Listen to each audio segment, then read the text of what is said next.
Bonjour, chers amis, chers collègues.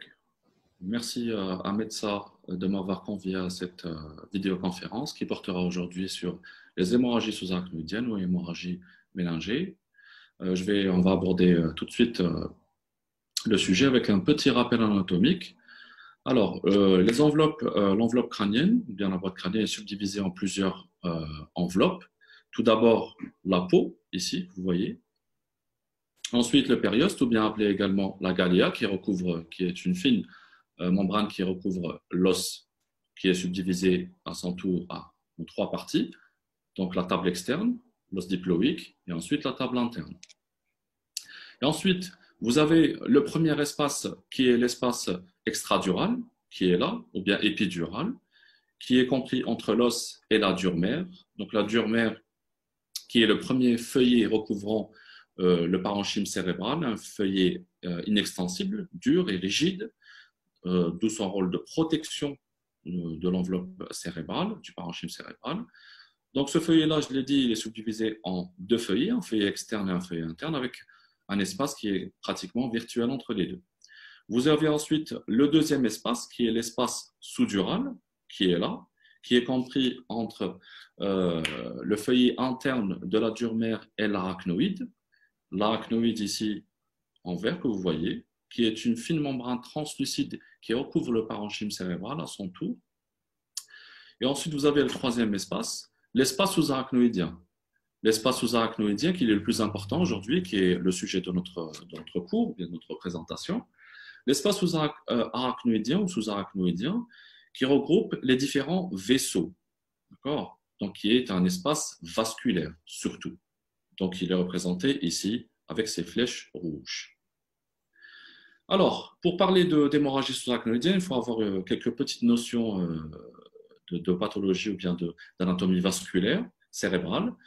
Tout d'abord, vous avez ici un petit schéma qui vous montre l'aorte donc abdominale avec ses différentes branches. La branche qui nous intéresse ici, donc c'est le tronc brachio-encéphalique. Donc le tronc brachio-encéphalique qui va donner naissance à deux branches essentielles. Donc l'artère carotide interne principalement qui nous intéresse. Donc l'artère carotide interne qui va pénétrer par le biais d'un foramen au niveau de la base du crâne et qui va se subdiviser à son tour en plusieurs autres artères, terminales bien sûr. La deuxième artère aussi principale et importante, donc c'est le tronc ou bien l'artère sous-clavière qui va donner naissance au tronc ou bien à l'artère vertébrale qui est une artère de gros calibre également et qui va assurer essentiellement la vascularisation de la fosse cérébrale postérieure principalement. D'accord ? Alors, sur cette vue, là, vous avez une vue de la base du crâne, donc une vue endocrânienne sur cette vue ici, et là, une vue inférieure à droite. Sur cette vue endocrânienne, vous avez la formation du fameux polygone de Willis, donc le cercle artériel de Willis, qui regroupe le versant antérieur du cercle et le versant postérieur. Le versant antérieur qui est assuré tout d'abord par l'artère carotide interne, qui est là. Donc voici les deux artères carotides internes sur son versant endocrânien, qui va se subdiviser par la suite en deux artères principales, l'artère cérébrale antérieure, l'artère cérébrale moyenne, comme il m'a appelé, l'artère sylvienne. L'artère cérébrale antérieure communique ou bien va se connecter avec son homologue de l'autre côté, contralatéral, l'artère cérébrale antérieure contralatérale, par le biais d'un petit pont vasculaire qui s'appelle l'artère communicante antérieure. Vous allez voir, cette artère est très très importante parce qu'elle est le siège de pathologie vasculaire, plus précisément anévrismale dans pratiquement 40% des cas, ce qui est un chiffre quand même assez conséquent. Alors, par la suite, vous avez une connexion entre ce cercle antérieur et ce cercle postérieur par le biais de l'artère communicante postérieure. L'artère communicante postérieure qui va joindre, bien sûr, le versant postérieur ou bien la face dorsale de l'artère carotide interne avec l'artère cérébrale postérieure. L'artère cérébrale postérieure qui naît, bien évidemment, de la bifurcation du tronc basilaire à ce niveau. Donc, voici donc le tronc, enfin plutôt le cercle artériel de Willis qui représente la majeure vascularisation cérébrale. Alors, Pour définir l'hémorragie sous-arachnoïdienne, c'est une éruption brutale de sang dans les espaces sous-arachnoïdiens. Qui dit espace sous-arachnoïdien dit bien sûr citherne de la base et convexité cérébrale. Attention, cela est une urgence diagnostique et thérapeutique, car il s'agit d'une infection qui est grave et qui peut causer le décès immédiatement. Alors, voici les différents types d'hémorragie qu'on peut avoir dans le compartiment cérébral. Donc, l'hématome extradural, premièrement, l'hématome sous-dural, l'hémorragie intracérébrale ou bien intraparenchymateuse. Et ce qui nous intéresse surtout, c'est l'hémorragie sous-arachnoïdienne. On va développer ça en détail. Alors, du côté épidémiologique, l'incidence mondiale est de 10 cas par 100 000 habitants, selon les statistiques de l'OMS. Elle est variable selon le groupe ethnique et la région géographique. Il faut savoir qu'il y a une variabilité selon les régions géographiques dans le monde, mais aussi ethniques, et surtout quelques facteurs de risque génétiques également, notamment la polykystose rénale qui est associée dans 10 à 20% pratiquement des cas à une pathologie anévrismale cérébrale. Il s'agit d'une infection du sujet jeune. Ce sont des femmes en général qui sont de 40 à 50 ans. Donc, pathologie, je l'ai mis en rouge et en gras avec 3 croix. Attention, malformation vasculaire. La pathologie anévrismale représente pratiquement 60 à 70% des cas d'hémorragie sous-arachnoïdienne. Alors, pour ce qui est de la physiopathologie, je vais essayer de ne pas trop m'étaler. Il faut savoir que la lésion initiale ou primum movens est une brèche vasculaire dans les espaces sous-arachnoïdiens.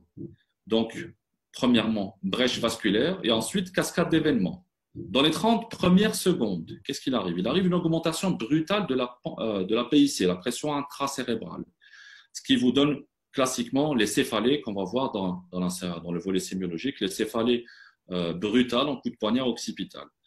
Tout de suite après, dans les 3 minutes, la pression intracérébrale va devenir supérieure à la pression artérielle moyenne, ce qui va engendrer un débit sanguin pratiquement nul, d'où l'arrêt circulatoire, éventuellement dans certains cas d'hémorragie hémorragie sous-arachnoïdienne grave.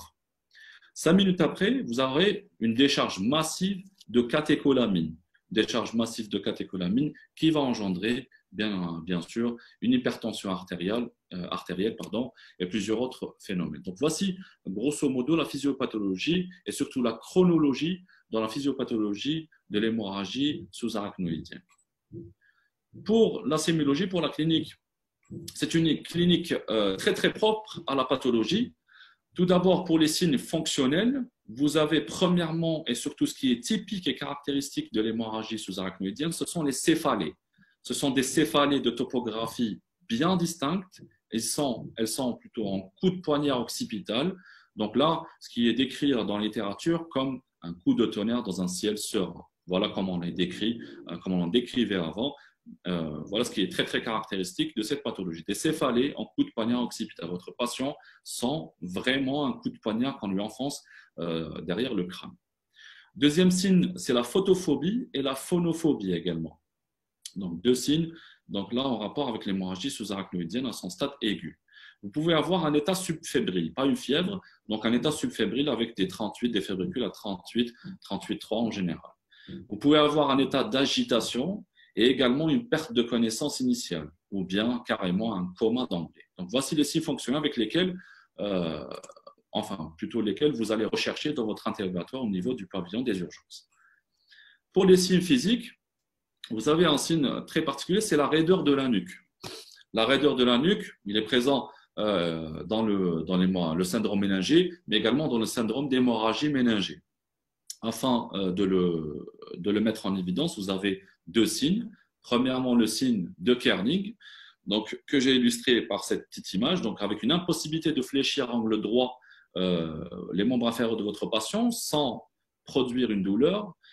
Et également le signe de Brudzinski. Le signe de Brudzinski qui est une mobilisation active de la nuque qui déclenche bien sûr une flexion des cuisses ou bien des membres inférieurs sur le tronc du patient. Donc, voici surtout pour les signes physiques de l'hémorragie méningée, grosso modo, sur la sémiologie. Alors, j'ai mis le syndrome de Terson. Donc, c'est un syndrome assez particulier.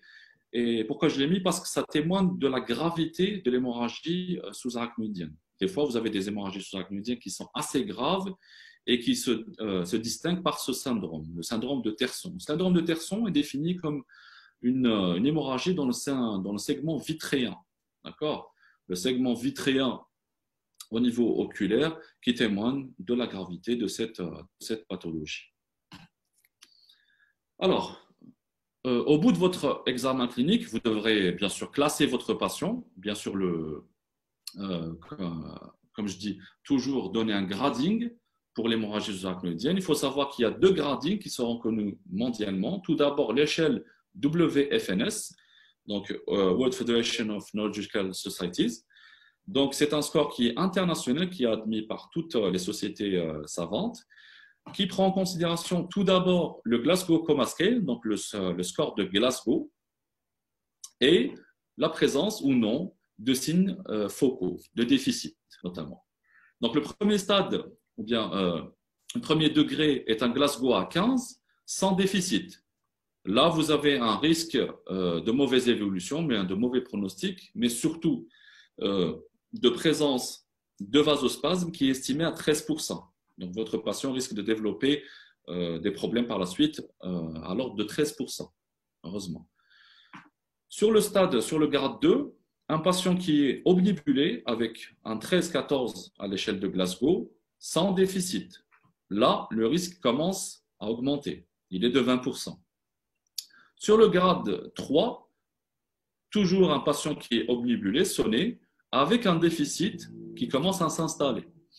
Là, les chances, il a, on va dire, 40% à 42% de développer un vasospasme. Là, ça commence à devenir un peu plus dangereux pour votre patient. Pour le stade 4 et 5, c'est un malade qui est comateux, avec là, sur le stade 15, le stade 4, un Glasgow Coma Scale qui est compris entre 7 et 12, avec ou sans déficit, peu importe. Là, le patient a une chance sur 2 d'y passer. On va dire ça comme ça. Donc, pour le grade 5, c'est un patient qui est dans un coma profond, avec ou sans déficit. Là, il y a 70% de chances que votre patient ait des conséquences fatales. Alors, la deuxième échelle s'agit de celle de Hunt et Hess. L'échelle de Hunt et Hess est un peu plus simplifiée, à mon goût, avec un grade 0, donc pas de céphalée, pas d'anévrisme, rien du tout. Le stade 1, le patient est asymptomatique, ou bien avec des céphalées qui sont minimes, tolérables. Le stade 2, ce sont des céphalées modérées à sévères, avec une raideur de la nuque qui commence à s'installer.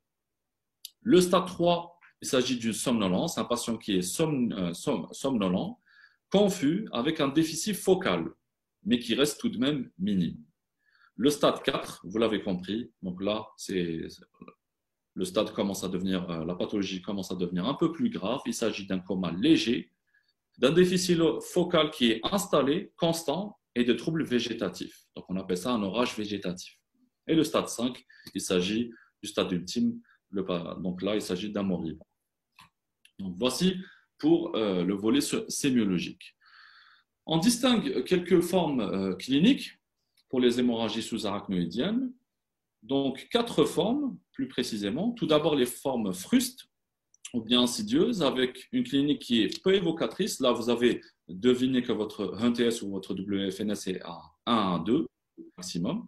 Les formes trompeuses, donc votre patient peut se présenter au pavillon des urgences avec un tableau pseudo-psychiatrique, une épilepsie inaugurale également, dans les hémorragies cérébro-méningées, et une forme suraiguë. Une forme suraiguë avec un coma d'emblée, donc des troubles de la conscience initialement vus chez le patient.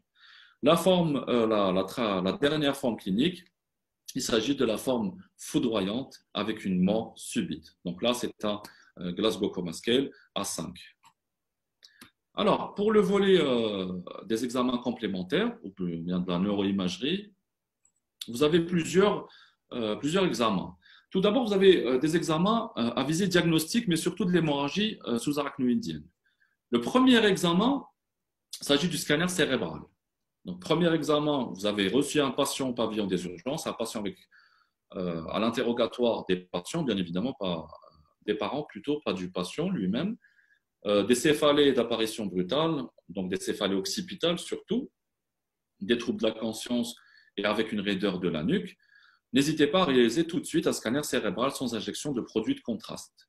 Sur le scanner, vous allez visualiser, ici c'est un scanner cérébral en coupe axiale, en fenêtre parenchymateuse.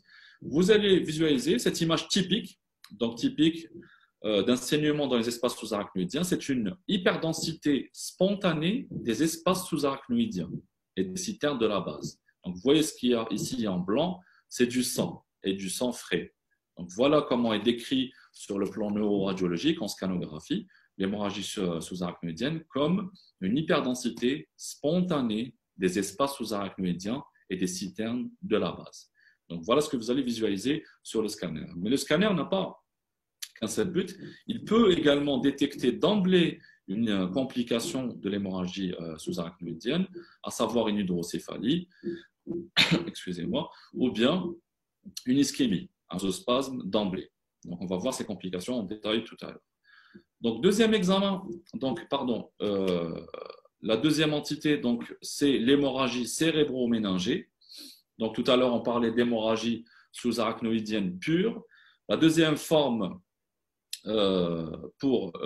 étiologique surtout, c'est la forme cérébro-méningée avec la présence d'un hématome associé à une hémorragie sous-arachnoïdienne. Là, vous avez une hyperdensité spontanée des citernes de la base et des espaces sous-arachnoïdiens, mais également là, un hématome ou bien une collection de sang dans l'espace interhémisphérique, dans la scissure interhémisphérique. Donc voici ce que c'est une hémorragie cérébro-méningée. Donc c'est une deuxième forme clinique, si vous voulez. Alors, il y a eu un grading sur le scanner qui a été établi il y a plusieurs années, c'est le grading de Fischer. Le grading de Fischer qui établit justement la gravité scanographique en imagerie de l'hémorragie sous-arachnoïdienne et prédit bien sûr du risque de vasospasme chez le patient. Donc on va voir ça en image. Donc voici le grade 1 donc du score de Fischer scanographique, donc avec une absence d'hémorragie sous-arachnoïdienne au stade de début. D'accord ? Donc là, vous avez un scanner qui est pratiquement normal, mais tout de même avec une clinique très, très évocatrice d'hémorragie sous-arachnoïdienne. Là, bien sûr, il faudra, à 48 heures, refaire un scanner cérébral afin justement d'éliminer une hémorragie sous-arachnoïdienne si le contexte est très, très évocateur de celle-ci. Mais tout de même, vous avez toujours pratiquement 20% de risque d'apparition d'un vasospasme. Le grade 2, c'est une hémorragie qui est diffuse, donc, mais quand même qui reste limitée à certains territoires, avec moins de 1 mm en épaisseur. Donc là, on parle de volumétrie à l'imagerie. Donc, le risque, il est de 25% pour le vasospasme. Le grade 3, c'est un peu plus sévère. Donc, c'est une hémorragie plus diffuse et nettement plus intense que le grade 2, avec un risque à 31% de développer un vasospasme. Le stade 4, donc c'est une hémorragie, soit une hémorragie sous-arachnoïdienne associée, soit à une inondation ventriculaire, donc voilà, vous voyez les cordes temporales qui sont inondées de sang, ou bien à un hématome intracérébral. Donc voici pour le grading de Fischer. Là, sur le grade 4, il y a pratiquement 40% de chances que votre patient développe un vasospasme. Alors, pour les examens, donc je reviens sur le scanner, pour les examens à visée diagnostique, vous avez aussi l'IRM cérébral. Bon, l'IRM cérébral, c'est vrai qu'en pratique courante, on ne l'utilise pas du tout, mais c'est vrai qu'elle a une bonne sensibilité à la détection d'hémorragie sous-arachnoïdienne, mais c'est surtout le scanner qui est utilisé dans le cadre de l'urgence. Vous avez en cas, comme je l'ai dit, si c'est un Fischer 1, vous avez une autre alternative, c'est la ponction lombaire avec la fameuse épreuve des 3 tubes. Bon, c'est vrai qu'on ne l'utilise pratiquement plus parce que sur le scanner à lui seul peut mettre en évidence l'hémorragie sous-arachnoïdienne. Mais tout de même, il faut la connaître, l'épreuve des 3 tubes sur la ponction lombaire avec votre LCR qui sera rosé ou rouge hématique, qui est non coagulable avec un surnageant qui est xanthochromique. Donc, voici typiquement l'aspect du SCR sur la ponction lombaire et l'épreuve des 3 tubes lors de l'hémorragie sous-arachnoïdienne. Alors, maintenant, pour les examens à visée étiologique. À visée étiologique, ça veut dire afin de déterminer la cause de cette hémorragie méningée. Donc, vous allez voir, on va parler surtout de pathologie vasculaire, parce que c'est très important, surtout anévrismale, parce que ça cause pratiquement 60 à 70% des causes d'hémorragie sous-arachnoïdienne.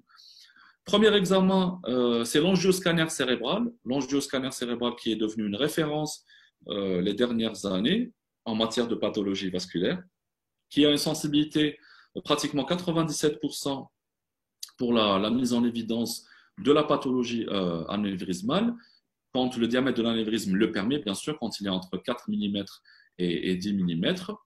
Là, vous voyez sur cet angioscan la présence d'un anévrisme carotidien, sur son segment caverneux, ou bien infraclinoïdien.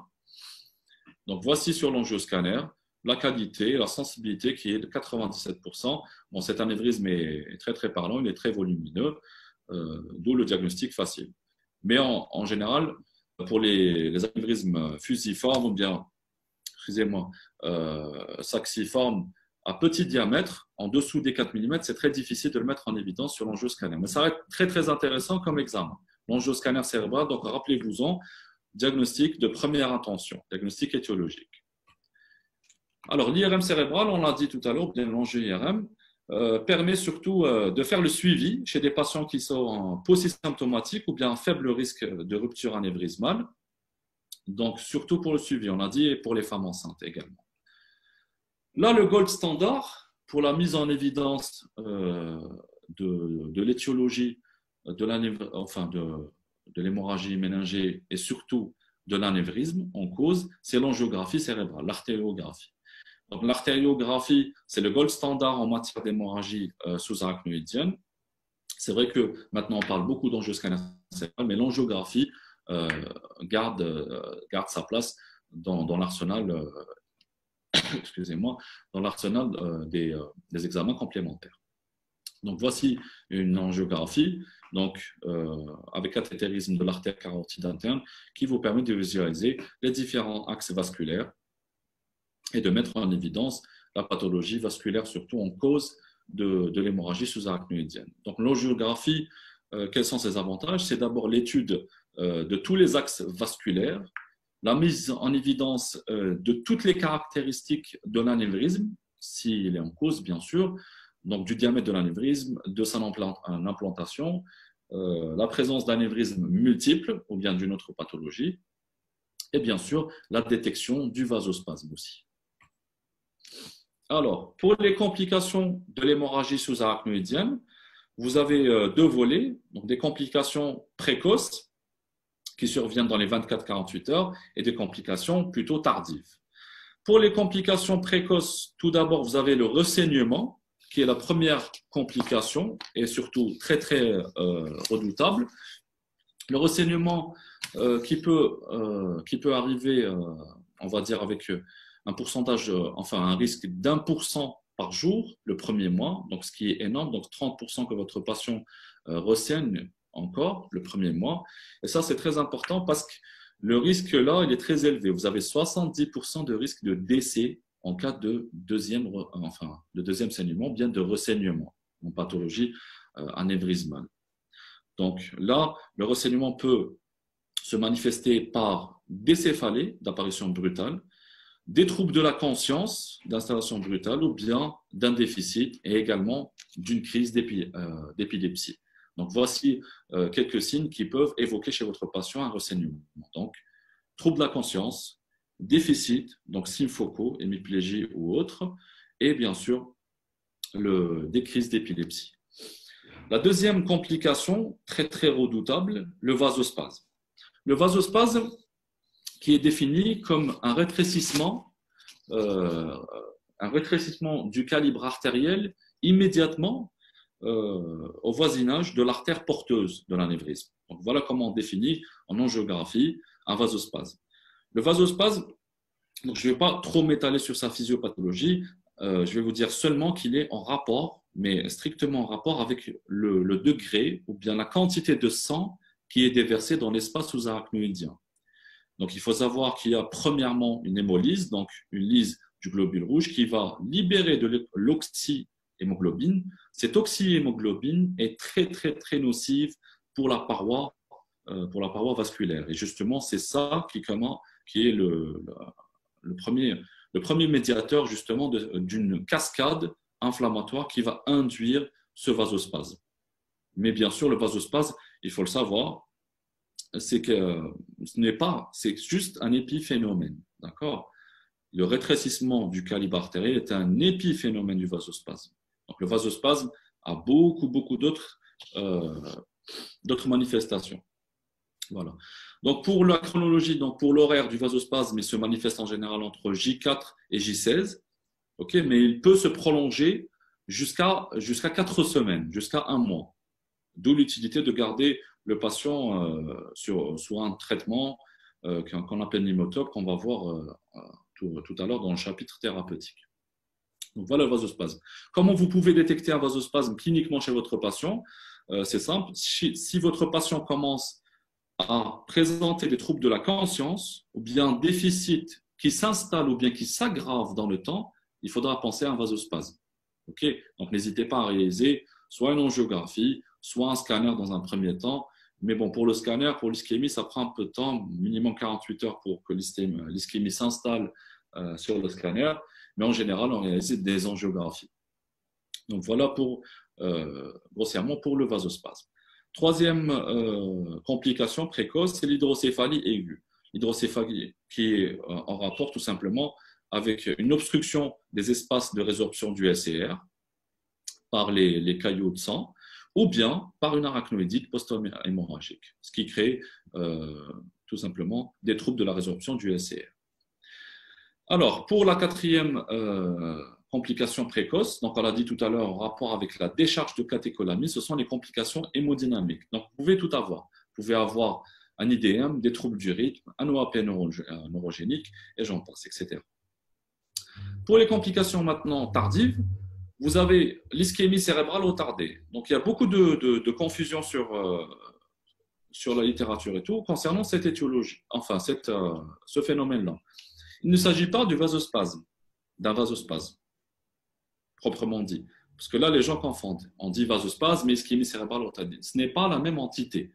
Le vasospasme a sa propre physiopathologie et l'ischémie cérébrale retardée en a la sienne. L'ischémie cérébrale retardée est en rapport avec un spasme de la microcirculation. Okay? Ce n'est pas comme le vasospasme. Okay? Mais sa manifestation clinique est tout à fait la même que celle d'un vasospasme, d'une ischémie cérébrale. Mais par contre, le délai est complètement différent. Elle apparaît en général après 16 jours, après J16, post-saignement bien sûr, post-hémorragie. La deuxième complication tardive, c'est l'hydrocéphalie chronique secondaire. Quand votre patient, même s'il ne développe pas une hydrocéphalie aiguë, il peut en développer une chronique plus tard. Alors, je reviens au vasospasme pour vous rappeler seulement le risque, surtout d'apparition de ce dernier, selon le grade clinique et le grade scanographique. Donc, regardez sur le grade 0 tout à l'heure. Bon, ça dépend des études qui a 0%, mais il y en a qui parlent de 20% carrément, et qui peut aller jusqu'à 30% dans les grades 4. Donc, 30 à 40%. Et là, en cas de HNTS ou bien de WFNS stade 5, ça peut aller jusqu'à 75% de risque de vasospasme. Alors, voici en imagerie à quoi ressemble un vasospasme. Donc, regardez le calibre de l'artère carotide interne, ici. Et là, la carotide interne sur son versant supraclinoïdien, donc ici, qui a changé complètement de calibre avec un rétrécissement très, très important. Voilà comment se manifeste un vasospasme sur l'angiographie cérébrale. Donc, voilà l'aspect filiforme des artères. Donc là, A1, c'est l'artère cérébrale, c'est l'artère cérébrale antérieure sur son versant, voilà, son versant précommunicant. Ce n'est pas important à connaître, mais il faut le savoir. Donc, M1, donc, c'est l'artère cérébrale moyenne. Donc là, c'est la bifurcation. Et là, vous avez un calibre tout à fait normal des différentes branches de l'artère cérébrale moyenne. Donc, voici un vasospasme en angiographie. Alors, pour le diagnostic étiologique, donc il y a plusieurs étiologies qui peuvent causer une hémorragie méningée, qu'elle soit vasculaire ou autre. On va tout d'abord commencer par les malformations vasculaires. Donc, première étiologie, donc je l'ai dit tout à l'heure, ce sont les anévrismes artériels. Donc, les anévrismes artériels du polygone de Willis, donc on l'a vu tout à l'heure. Donc, il faut savoir que vous pouvez avoir des anévrismes partout sur le polygone de Willis, mais c'est surtout la circulation antérieure qui représente pratiquement 60 à 75% de l'ensemble de tous les anévrismes, si ce n'est plus. Et bien sûr, je l'ai dit tout à l'heure, l'artère communicante antérieure qui représente à elle seule 40% de l'ensemble des anévrismes intracrâniens. Donc, voici un anévrisme en angiographie. Donc, voici à quoi ressemble un anévrisme. Donc, cette dilatation, là, qui est d'aspect rond, bien saculaire, comme vous voulez, implantée sur un des axes du polygone de Willis. Et là, notamment sur l'artère carotide interne. Donc, voilà, donc, en image, une rupture d'anévrisme dans les espaces sous-arachnoïdiens. Cet anévrisme-là qui est en général sur une bifurcation. Donc, voici donc, un autre exemple d'anévrisme, donc un anévrisme clinoïdien, donc un volumineux anévrisme clinoïdien de l'artère, enfin de la portion clinoïdienne de l'artère carotide interne, donc avec un traitement, donc là, un traitement endovasculaire. Donc, voici premièrement pour la première étiologie vasculaire qui est représentée par les anévrismes artériels. Deuxième étiologie, ce sont les malformations artério-veineuses. Elles sont plus rares que les anévrismes, heureusement. Vous allez comprendre pourquoi. Parce qu'il s'agit d'un shunt direct entre artère et veine, comme on l'appelle, sans lit capillaire. Donc, voici une histologie ou bien une coupe histologique normale d'un shunt artério-veineux normal, chez un individu normal. Et voici à quoi ressemble une malformation artério-veineuse. Et plus en détail, voici le shunt, donc là, qui est appelé nidus. Donc, la malformation artério-veineuse est faite d'un shunt entre une artère, donc une afférence artérielle, une veine de drainage, et le tout communique par ce nidus. D'accord? Ce nidus-là qui est un shunt, un lit capillaire anormal. Donc, c'est une pathologie très, très dangereuse et très difficile d'ailleurs à gérer, que ce soit en chirurgie ou bien par traitement endovasculaire. Donc, troisième étiologie qui est représentée par les cavernomes, donc, qui est une malformation surtout capillaire, d'accord, du réseau capillaire. Donc, voici, donc là, en imagerie, enfin, une imagerie plutôt ici, à quoi ressemble un cavernome, donc ici du tronc cérébral plutôt, sous-tentoriel. Il est au niveau pontique, le siège le plus fréquent des cavernomes infratentoriels, et notamment du tronc cérébral. Voilà pour l'étiologie, pour la troisième étiologie, les cavernomes. Donc, vous avez d'autres malformations vasculaires, donc comme les vistioles durales, la maladie de Moyamoya, etc. Pour les causes médicales, vous avez plusieurs causes médicales. Premièrement, les maladies du système, donc lupus et tout ce qui s'ensuit, tout ce qui peut induire une fragilité vasculaire. Vous avez les maladies hémorragiques, les vascularites. Bon, je l'ai mis ici les causes, dans les causes médicales, les hémorragies sous-arachnoïdiennes post-traumatiques. Et vous avez en dernier les hémorragies sous-arachnoïdiennes sans cause évidente, donc les hémorragies idiopathiques. Donc voici pour les causes d'hémorragie sous-arachnoïdienne. Donc, mais rappelez-vous-en, c'est très important, les anévrismes, donc les pathologies vasculaires représentent à elles seules pratiquement 70%, si ce n'est plus, de toutes les étiologies des hémorragies sous-arachnoïdiennes. Alors, passons à la thérapeutique. Donc, pour la prise en charge, il s'agit d'une urgence diagnostique et thérapeutique. Donc, ça veut dire devant le tableau d'une hémorragie sous-arachnoïdienne, toutes les minutes comptent. Okay, il ne faut pas perdre de temps à essayer de chercher, interroger tout ce qui s'ensuit. Il faut poser votre diagnostic rapidement, donc établir un grading pour votre patient, faire les examens, réaliser les examens complémentaires rapidement, scanner, etc. Et ensuite, donc là, traiter votre patient. Donc, vous avez deux cas de figure. Soit un patient qui est conscient. Donc, un patient qui est conscient, vous allez premièrement le mettre en condition, bien évidemment, donc avec des voies veineuses périphériques de gros calibre. Donc, un scope avec un monitoring surtout de la tension artérielle. OK? Donc là, bon, il n'y a pas vraiment de consensus, mais en général, la tension artérielle doit être gardée on va dire, à 150, 140 de systolique. Pourquoi? C'est pour assurer une bonne perfusion cérébrale. Déjà que votre patient a un risque de développer un vasospasme, et si la tension, s'il est en hypovolémie, là, ça va plutôt précipiter le vasospasme. Donc, tension artérielle maintenue à un minimum de 14-15 de systolique.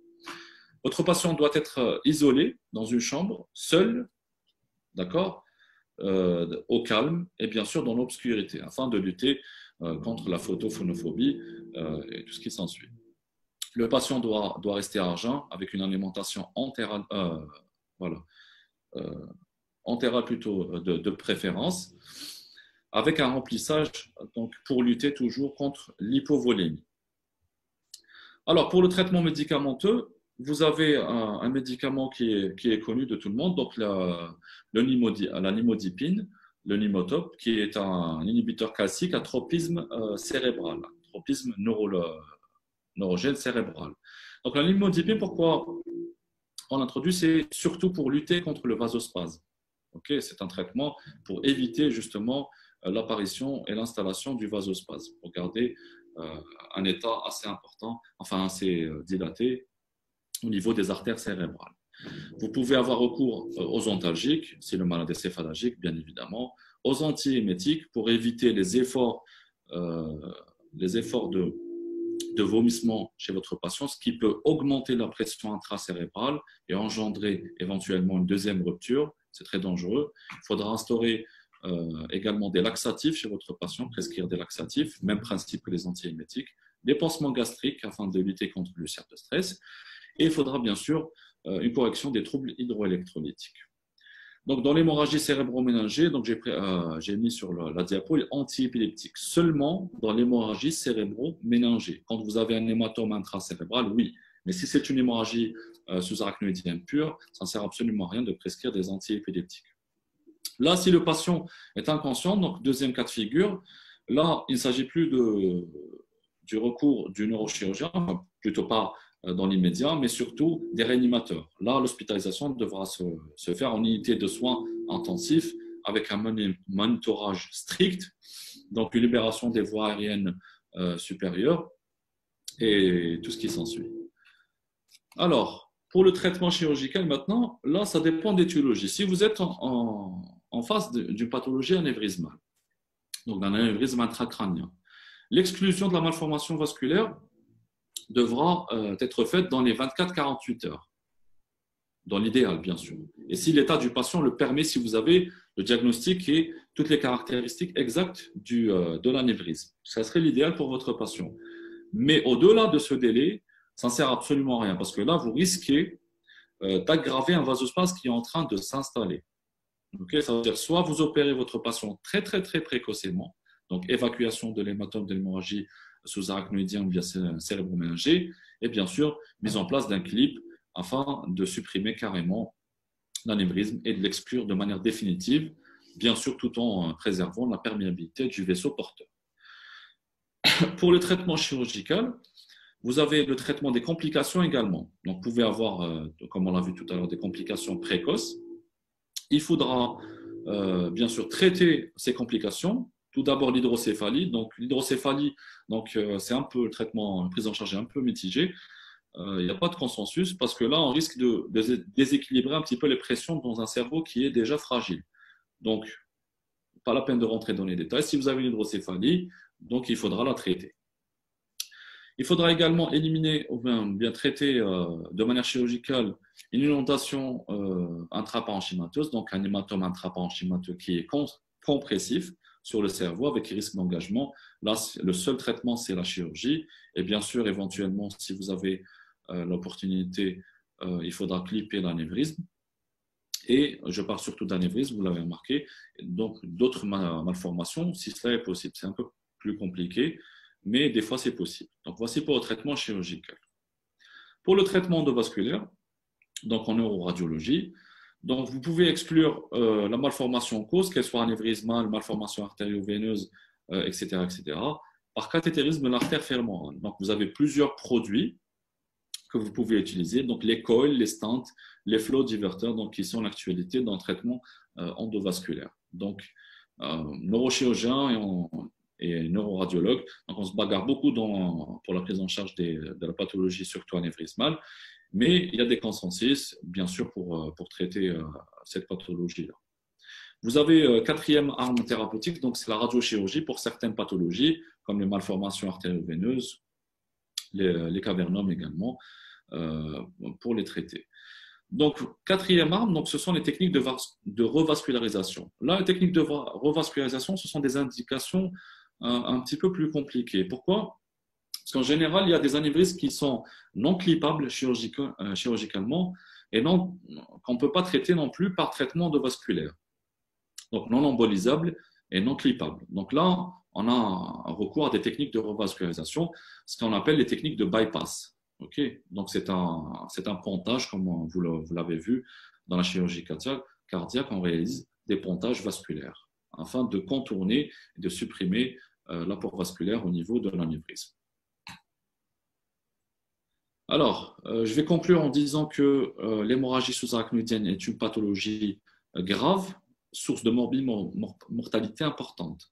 Donc, il ne faut pas négliger, il ne faut pas banaliser cette pathologie. Donc, si vous êtes en face de cette pathologie, il faudrait craindre et être très, très alarmé afin de ne pas passer à côté. Le diagnostic d'hémorragie sous-arachnoïdienne se fait à l'aide d'une clinique très évocatrice. Donc, on l'a vu tout à l'heure, la clinique est très claire, ainsi que du scanner cérébral en première intention et éventuellement des autres examens complémentaires. Tout anévrisme diagnostiqué doit être traité en urgence car il risque de ressaigner de manière imprévisible. Okay, donc, si vous êtes en face d'un anévrisme intracérébral, donc il faudra vite l'orienter en service de neurochirurgie ou bien de neuroradiologie afin qu'il soit traité de la meilleure manière. Voilà, je vous remercie beaucoup pour votre écoute et j'espère que ce topo-là aura été très bénéfique pour vous. Voilà, merci.